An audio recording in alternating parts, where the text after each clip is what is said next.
বাথরুমের বায়োগ্যাসের বিষক্রিয়ায় সৌদি আরবের রাসেল মিয়া নামের এক বাংলাদেশি যুবক নিহত হয়েছেন। সোমবার রিয়াদ ইশারা খালেদিয়া শহরের একটি ছাপাখানা ফ্যাক্টরিতে এ দুর্ঘটনা ঘটে। জানা গেছে, ফ্যাক্টরির ভবনের চতুর্থ তলায় বাথরুম পরিষ্কার করতে গিয়ে কোল্ড ডেক্স কেমিক্যাল ব্যবহার করা হয়।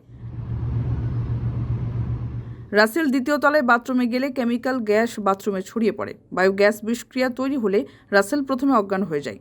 তাকে বাঁচাতে গিয়ে তার ফ্যাক্টরির মালিক অজ্ঞান হয়ে পড়ে। পরে দুইজনকে উদ্ধার করে হাসপাতালে নিয়ে গেলে কর্তব্যরত চিকিৎসক তাদের মৃত ঘোষণা করেন।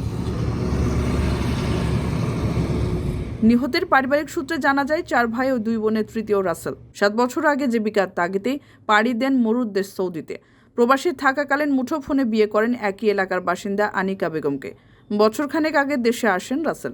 স্ত্রী আনিকাকে 6 মাসের গর্ভবতী রেখে 9 মাস আগে পাড়ি জমান।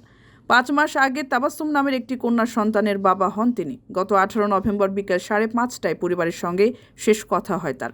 পরে ওই দিন রাতে প্রবাসে থাকা অন্য ভাইদের কাছ থেকে পরিবার জানতে পারে বাথরুমের বায়োগ্যাসের বিষক্রিয়ায় রাসেল মৃত্যুবরণ করেছে।